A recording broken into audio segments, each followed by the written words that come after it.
So the question is, do canister filters suck? And that's a question that I'm sure a lot of you have asked and maybe felt from time to time. And certainly if a canister is leaking, you're going to have that conclusion. You're going to say, you know what, canisters suck. And I'm going to talk in this video about why they suck, and also, as I move along in the video, I'm going to tell you why they don't suck. So let's get into it, and I'm going to start off by refurbishing this FX-6. This FX-6 has given me some problems over the years. The valves, the top valves that connect to the input and output have failed on me and have leaked. They're very expensive to replace. It's not like you can go find them in a secondary market. Usually you have to find them made exclusively by Hagen or Fluval. Now the valves seem okay, but I'm still getting some leaks from one of the areas here. The output area is leaking, and it looks like I have a leak around the housing where the motor is. Now all of this started after the last servicing. It had run for a year without any service and was doing a great job. When I cracked it open, it wasn't really in that bad a shape, but it did need servicing. So I put it back together, and then some things started to leak. And that sort of goes in line with one of my mottos, which is the less you mess with a canister, the better. Because if something is wrong, it's going to show up after you've messed with it. Also, messing with it does tend to put stress and create change in areas like O-ring or sealing parts of the canister, motor housing in the case of the Fluval. So let's do a quick refurbishing of this. I'm going to show you what I'm going to do to get this thing working again. And while I'm doing it, I'm going to talk with you about why they're not so great and why they're great. This is the output housing that I mentioned, and I've had one of these fail on me. This top piece here that has the on and off, and they're about, I think they're in the 20s, like 25 bucks to replace one of them. I've also had a purge valve, which is the valve here at the bottom. I've had this valve here fail on me. Now, I think it might have failed because some sand was getting into the canister, in all fairness to Fluval, and what that did is it created some abrasion when I was using that valve, and it created some wear and tear on it.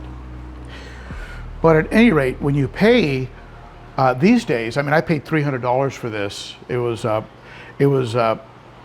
I bought it like on a Facebook marketplace type of Craigslist setting, but it was brand new in the box, never opened. Now I think these units are going for $400, $425. So when you pay that much, you don't expect failures to occur. So cost, price point is a very big reason why some people might say canisters suck. Also, when they do leak, if you have them inside your cabinet, the way I run mine, and you don't have it inside of a container. I have mine, I'll show you. I run mine inside of a big Rubbermaid container. The entire canister fits in here. So if it does leak, the water stays in the container, but also there's a water alarm called a watchdog alarm inside here that starts to beep and tells me there's a leak. Now, I didn't have a watchdog alarm on this one for whatever reason, and by the time I noticed it was leaking, this canister or this container was up to here in water, and the motor on the FX-6 was still running. So that's amazing to me. How there wasn't a short circuit, how that motor didn't blow out, is like a miracle. That's quite that's a statement about the quality of the motor that you get with the Fluval. So you probably do get what you pay for, but at the same time, when you pay that much, you really hope that you don't have the kind of issues I've run into. Each time you replace a valve, 20, 25 bucks, and I've had to replace 3 of them. But now, the other side of that coin, the fact that the way I had it set up originally, and I had African cichlids spitting some sand into the intake. And that sand would get down by the purge valve. And so when I'd open and close the purge valve, it would actually have an abrasive that was wearing it out. So you always have to look in the mirror, right, when these things happen. Now, I removed the housing. This is the pump housing for the motor. You can buy a new motor from Fluval if you want to, and it's a lot cheaper than buying a brand new unit. But I'm going to try and get this unit to work, assuming I don't lose the screws. But I'm going to try and get this unit to work perfectly again without having to buy a new unit or a new motor.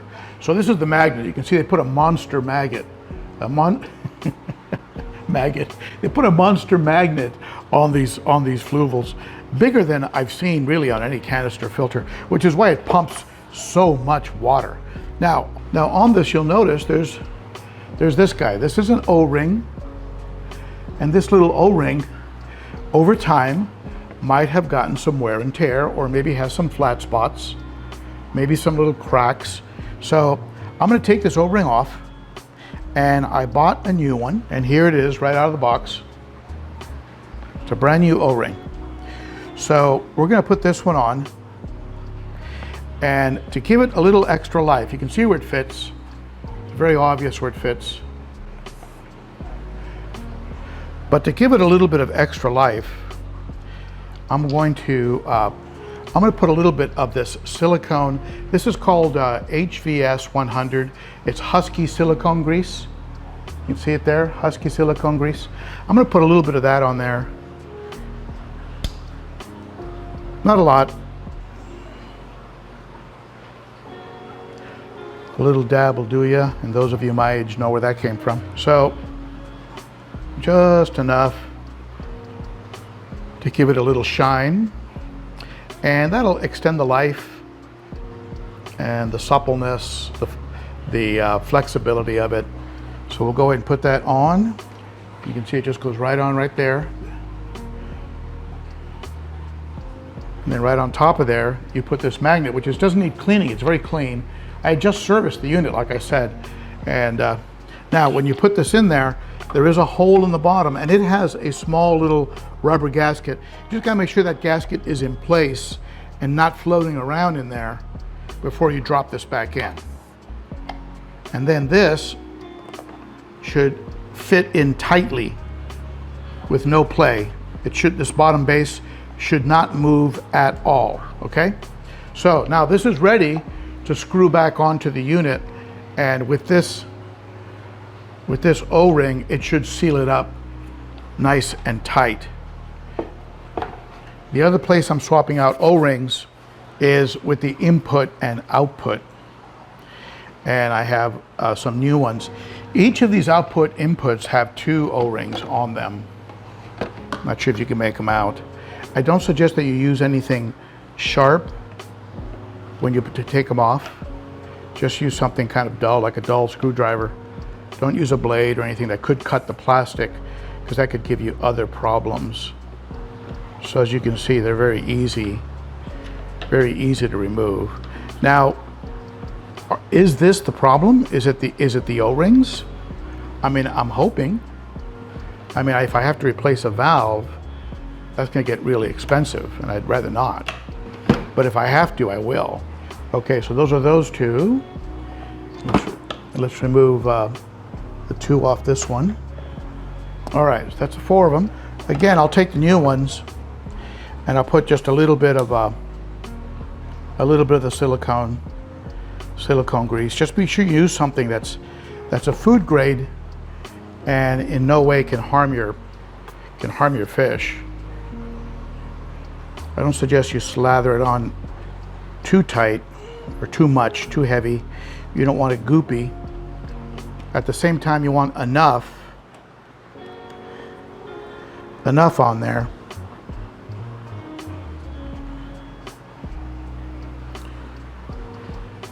As you can see, this process is actually very simple. You can buy kits. I was talking to my friend Dennis Rudell about this. They sell refurbishing kits for FX6s. They're not too expensive. You can find them on the internet. Okay, those are greased up, good to go, and in place. They just roll down and roll into place. Just be sure you have them in the right channel. As you can see there, they are in place, if you can make that out. So the top of this is good to go.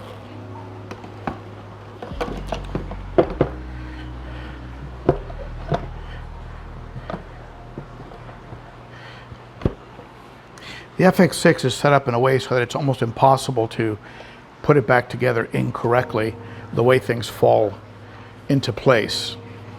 Take the old O-rings and throw them away. That way there's no chance you're going to get them mixed up. So let's close this so it doesn't go flopping around. These are built like battleships, and I think if I had to choose between one of the newer models versus buying a new motor for this one, I'd probably buy a new motor for this one, because they're just battleships. They're just rock solid battleships. I saw some of the new styles at Aquashella, and it seemed like they were not using the same type of super heavy duty plastic that they were using on these units. So now it's a matter of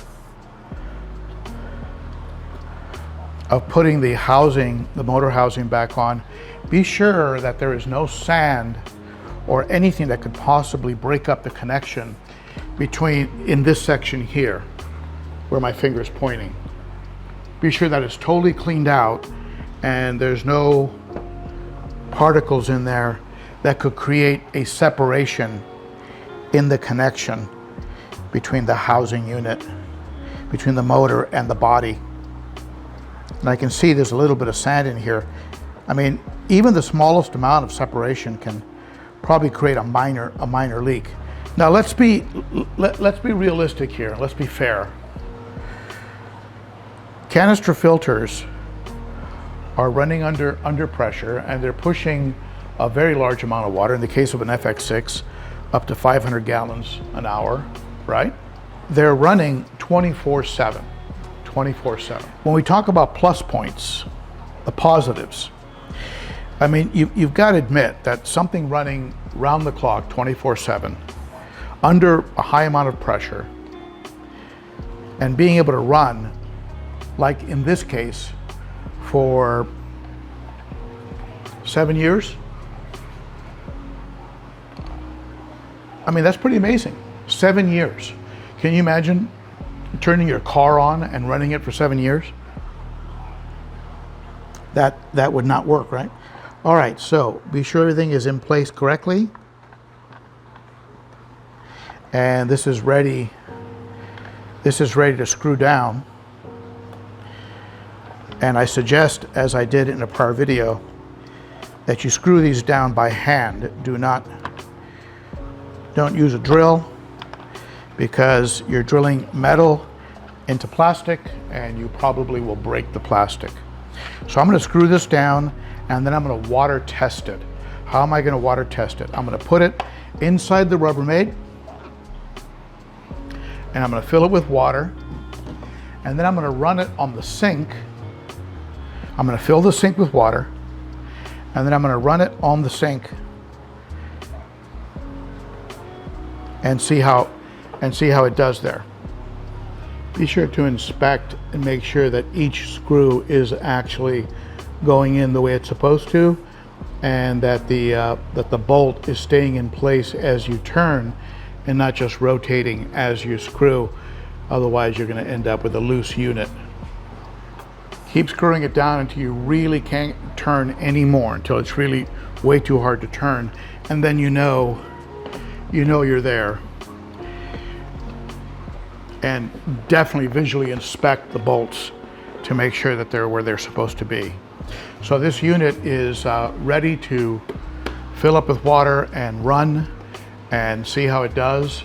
Fingers crossed that it's not going to leak, and I can go ahead and put it back on this 300-gallon behind me. I use it pretty much as a as just a clarity, you know, just a clarifying. It's mostly sponges. It does have a little bit of crushed coral in there, but it's not a main filter. The main filtration for this tank is the sump that's below it, and with, you know, very large sponges. There's some of the syrup, the Ciporax in there. There's some matrix. It's got a lot of good stuff in that sump, mostly big sponges, and that's the main filter, being run by two Cichlids 5.0 synchro-silent pumps. They're doing a great job, but this is put on there as a backup. In the event, let's say I'm servicing the sump, I still have this pump going, and vice versa, right? So I like having redundancy and backup. So all in all, I think canisters are great because they're hidden. If they're set up correctly, they're very quiet. In other words, you're not overstuffing the baskets. You have them on a pad. You don't have the hoses touching somewhere where it's going to vibrate. They're very, very quiet. They're out of sight. All you end up with is an intake and an output, and the output is usually really high, so you don't even see it in the tank. So there's a lot of plus points. They can run for years and years, and can also go very long periods of time, especially if you're using a pre-filter. I do use an aquarium co-op, very coarse pre-filter on the intake of this FX-6. What I did is I took off the intake grill that comes with the unit. I took that grill off, and I just drilled a few holes in this down tube. Just drilled a few holes in it. Not even sure if you can make them out. There you go. Okay, it's just a few holes in that thing, and then this sponge. The sponge just fits over and hangs on there. Just hangs on there as a pre-filter. Now what that does is it traps sand. The sand can kind of get on the surface, but usually doesn't work all the way through. It also traps food. So instead of just getting sucked up into the filters and wasting food, it gets on the outside of the filter of the sponge, and the fish come around and peck it off. And so I get a little more bang for my buck with my food. I use very expensive high-end food, so I don't want to waste it. So yeah, just make a few holes in this. This is where the original grill used to fit. So I just drilled a few holes in it. Looks like a flute, right? So you can also attach it to this bigger piece on the top. It'll hold on probably even better on that because that's wider.